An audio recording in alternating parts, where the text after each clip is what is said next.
2 senior thesis presentations. And this is the culmination of really an academic year's worth of work. Students have done everything from literature reviews to interviewing people in an array of fields to sending out Google surveys and doing just an awful lot of sleuthing overall on their topics. So without further ado, we will get this started, and Justine is going to lead us off with her topic, Whales in Peril. Good evening, everyone. As said, my name is Justine, and today I'm going to be presenting Whales in Peril. So just to quickly go over, I have research questions, my action reflection and action research, and those are the main points I'll be going over. Alright, so first of all, here's my introduction. As some of you know, this is two very commonly known topics, water pollution and climate change. Just to quickly go over them, water pollution is things such as oil, plastic, or sewage being polluted into our oceans or water. But there's also climate change, which is pretty much the warming of our climate, which melts the ice in our Arctic. Now to quickly go over, kind of touching on the topics of how this affects whales, is poisoning whales' prey, which most of the time is fish or crow. Oftentimes this leads the whales to become poisoned themselves due to eating the prey, which then causes them to fall ill and die, or oftentimes the illness can become so severe and they do survive, but it becomes insufferable for them to live and they will beach themselves. Along with that is climate change. This has forced whales' prey into shallower waters or into areas that they are not familiar with. So as they are forced into shallower waters, they become disoriented or lost, and as they become closer and closer to the beach, they end up beaching as well. There's also noise pollution and vessel stress. These are not very well known topics that are seen as an issue. So as you can see here in the picture, this is a vessel strike. It hit a whale, and the captain did not notice that it had hit this whale, and therefore the whale was dragged through the water until the ship docked. This whale here is obviously passed away, but oftentimes when whales become hit, they get hit by the vessel and they become severely injured. Some may survive, but most do not. They either die from the injury, or again, the injury becomes so painful for them that they will beach themselves. Along with this is noise pollution. This is actually an extreme problem for whales. To further elaborate on what noise pollution is, it is harmful or annoying levels of noise. Now, I kind of want to set the scene for you for what whales are currently going through in noise-polluted environments. I want everyone to imagine 5 or 10 rock bands coming into this room and all playing at once. That's exactly the environment that we have made for our whales. It's becoming so insufferable for them that they sometimes even beach themselves because of it. Why I chose this topic? I chose this topic because I don't think that we discussed how important our marine life is. We haven't been paying attention to them either. Their populations are increasingly declining, and they're going to go extinct soon if we do not take action. So this is my research question. How have human interactions increased the amount of whale beachings and whale deaths? Now I'm going to go on to my lit review. So I'm going to quickly read this quote, and then I'm going to elaborate. Researchers suggest that increased vessel traffic in these regions, combined with foraging activities and inexperienced juvenile humpbacks, creates a setting that makes these whales more vulnerable to vessel striking and injury. So to further elaborate, what this is currently talking about is humpback whales along the shores of Virginia and New York. There's increased amounts of vessel traffic in these areas, but these areas specifically have important feeding and breeding grounds for humpback whales. In these areas, juveniles are born there, and they become disoriented in these environments due to noise pollution, which often separates them from their flocks. This then leads them to have an increased chance of either beaching or again being hit by a vessel, which is why there's so many increased vessel strikes in those areas. This is my second quote. The herd mentality of pilot whales also makes them incredibly vulnerable to underwater noise pollution from busy fishing and drilling activities in the North Sea. This noise pollution scares or disorients them and increases the risk of mass speaking incidents. This is specifically talking about the Scotland shores. As read here, pilot whales reside there. They have what's called a herd mentality or a strict leader mentality. What that means is that they have a strict leader or one whale that they follow. These whales are highly vulnerable to noise pollution, so they become easily disoriented, distracted, or lose their way due to high amounts of noise, which then leads to a whale being beached. But due to their strict leader mentality, when one goes, the rest follows. So instead of having one whale beached on your shores, you have 25 to 50 whales lining your shore. Not only that, earlier you probably saw a bullet point that says mask their echolocation. So echolocation is whales' way of texting. Without noise, they can reach each other with around a 100-mile radius, but add more noise on top of that, 75 miles, 50 miles, 25 miles. This cuts them off from critical breeding and feeding grounds. Without these, they can starve or even, again, beach themselves because they have nowhere to go. All right, this is my last bit review, and I'm going to quickly go over the important topics here. Whales hold up to 33 tons of carbon dioxide, and 6 out of 13 whale species are critically or vulnerably endangered. So, they are a key factor in our fight against climate change, only 33 tons of carbon dioxide. But when these whales die naturally, such as beaching onto our shores, they release this carbon dioxide, which then goes back into our atmosphere, increasing our battle against climate change and global warming. When they die naturally, though, within the water, they can give back to the ecosystem, allowing sharks and even other whales to feed off of their carcass and allow the carbon dioxide within them to be recycled in the ocean to give us oxygen. Most people think that the trees around us give us the majority of oxygen that we need, but that's actually incorrect. It's the ocean itself that gives us the oxygen we need to breathe every day. So whales help with this battle, being able to recycle that carbon dioxide and give us the oxygen we need to breathe.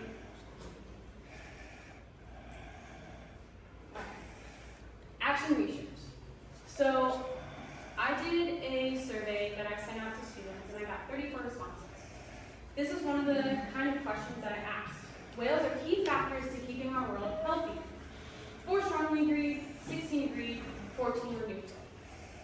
I think all of this needs to be strongly agreed. Whales, again, are extreme key factors for our crisis against climate change, but not only that, they help us economically, believe it or not.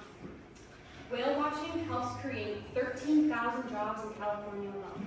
And not only that, whale watching helps make $20 billion a year in California as well. Along with that, in Alaska, whale watching has an economic footprint of $103 million. Without whales, we would not have such a big economy. They make us so much money. Without them, part of our economy would crash. All right. So I interviewed Charles Nigg, who's currently getting his doctorate in cetacean ocean conservation, which is pretty much specifically studying whales and dolphins. This is one of his quotes.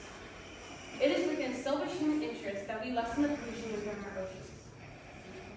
11 million pounds of plastic pollution is put into our ocean every single day, on average. And along with that are microplastics. But instead of millions, it's trillions. One microplastic takes 300 to 400 years to decompose. The plastic clothing that you're wearing now, the plastic that you're holding, every time you move your hand across it, it sheds off microplastics. The food that we eat within our oceans eats the microplastics. It gets into their food. And when we eat them, we're now facing the problem of having microplastics in ourselves. If we continue to pollute our oceans, we will also continue to pollute ourselves. His second quote says, more species of whales have started to inhabit the Arctic and thrive, but this has led to other species of whale who have originally lived there to be kicked out. Humpback whales have started to thrive into the Arctic and be able to grow, but this has kicked out the beluga whale, which is an endangered species. They are fighting to stay alive, and yet we're making things worse for them because we're moving these whales into unfamiliar endangered waters because we can't provide them the food that they need. The third quote. Oregon fisheries entirely shut down when whales are migrating or swimming within their fishing areas, so does California. This is the one thing we have going for us to protect the whales. When whales are migrating along our shores, we fully shut down our fisheries in order to give them the peace and silence that they need in order to thrive. So we do not distress them, we do not disorient them, and we give them the peace that they need in order to live. Action reflection. 300,000 whales die each year due to human activities. Each of the human activities I have just said, a whale dies. 1,000 whales are killed commercially in Norway, Iceland, and Japan. They continue their commercial whaling with killing 1,000 on average each year. Currently, Scotland almost made a whale go extinct in 2019 due to commercial whaling, and this year due to commercial whaling. Along with that, 100,000 whales are killed illegally. And on top of that, 20,000 whales die annually due to vessel strikes. So this is my conclusion. A single blue whale can consume up to 16 tons of krill in one day, but has a major impact on maintaining the balance of an ocean's ecosystem.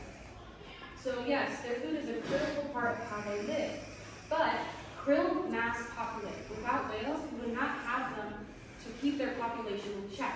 They would take over ecosystems, causing a major imbalance, which again would cause us to go into crisis because we would lose food for ourselves as well. An economic evaluation conducted by International Monetary Fund found that when combining whales' carbon and ecotourism benefits, a single whale is worth more than $2 million. This again proves how economically important they are. One whale is $2 million lost. This is my bibliography. Thank you for listening.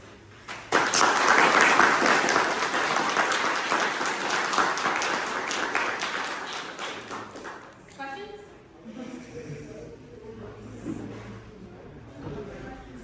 Yes. Yes. What are you doing to save whales? What am I doing to save whales? Or are you doing something to save whales? Well, part of it is just presentation. I'm spreading the knowledge of how important whales are currently right now. And on top of that, I don't use plastic a lot. We have reusable water bottles at home, and there's always reusable fountains around here, so just doing that is a part of helping lessen the pollution from our oceans. Yes? Are you aware of like any conservations or anything regarding like whale safety? Any conservation regarding whale safety? Yes, there's a conservation that actually was used with bibliography. They help to specifically collect pollution from our oceans and recycle it. And they also help maintain areas where whales reside, such as their migratory paths and their feeding grounds. Yes? I have two questions for you. My first one is, are marine protected areas effective for whale conservation? Yes, they are. So MPAs, which is kind of the abbreviation for it, are very beneficial to helping whales, but it also depends on us to keep them maintained as well. If we don't keep them maintained or those areas protected, then whales are at risk of being illegally hunted there. But they do help whales' population to regrow, allowing them that area to breed and feed, and those feeding grounds aren't disturbed, so they have the amount of food that they need to thrive. Alright, my second question is, what international laws protect these whales? International laws. Okay, so there's something called the Marine Mammal Protection Act, and what that does, it's only specifically here in the U.S. unfortunately, but what that does, it helps whales from not being harassed, hunted, or killed, but it also protects certain areas of their habitats as well, such as the MPAs, as you suggested, and along with that, there is an international law that is in 184 countries, which it's a global treaty, but it pretty much helps endangered species from being totally protected. If they see an endangered whale near their boat, they have to drive away. Alright, my last question is, what can governments do to better protect the whales? We need more laws. as I said, there's only one time where I really stated that we kind of have something where our fisheries shut down when whales are migrating. But I don't think we have enough areas in our ocean that are conserved for whales. And I didn't mention this earlier, but only 10,000 to 15,000 gray and blue whales are left. They're critically endangered. And they don't have the areas that they need in order to live on or fully repopulate. And I think we need to further give them those areas. How many did you say? 10,000 to 15,000 blue and gray whales. 300,000 are killed each year, by the way. So I do expect them, if we don't take action, to be extinct in the next generation. Okay, I think we need a Merle question. They've actually asked my question, so I'll kind of reiterate in a different direction. So you were talking more about blue whales. How do these same kind of different associations, like climate change, ship trafficking, hunting, affect the different species, the unique species of whales? And is it more harmful or resourceful for protecting specific species? So what I found in my research is that humpback whales are more kind of effective by testing traffic, again specifically along the Virginia and New York shores.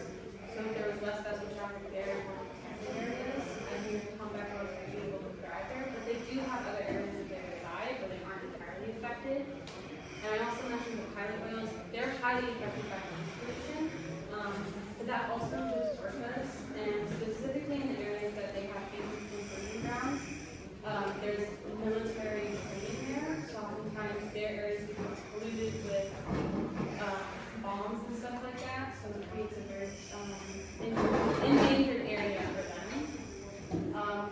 Blue and gray whales are mostly affected by pollution, and something that's also very common is that out of a third of whales that are looked at once they die, they have plastic inside of them, and most of them includes gray and Do you know if there's any legislation? I read that boating and ships are a main cause of, the killing of whales. Do you know if there's any legislation about where people are allowed to boat or? So, yes, the MPA, so like the areas where, that are protected are usually the areas that boats aren't allowed to fish, but that's like it. Except for military grounds, but then again, that's polluting with noise and pollution and bombs and stuff that hurt the whales. So really the only safe place for them are the MPA. Okay, yeah, last one maybe. If you brought a chart of whales dying unnaturally and the highest rate it was, along with global warming stats, do you believe that they would line up to each other? Like, do you know that year we had where we started having holes in our hemisphere? Do you think they would line up? That's really hard to say. When I talked to Charles Nicholson, it was very hard to look at unnatural whale deaths because during certain times of the year, people are on the beach more and they are kind of walking around, so they report more beachings or unnatural deaths. But during times such as winter, when people aren't around as much, you will see less unnatural deaths. So it's a bit hard to kind of get a good data table of really how high natural deaths are. But the estimate is 300,000 a year of unnatural deaths that are due to humans. But they can never really find a good data table showing like how unnatural deaths align because of how reports are kind of inclined and then they go back. Inclined.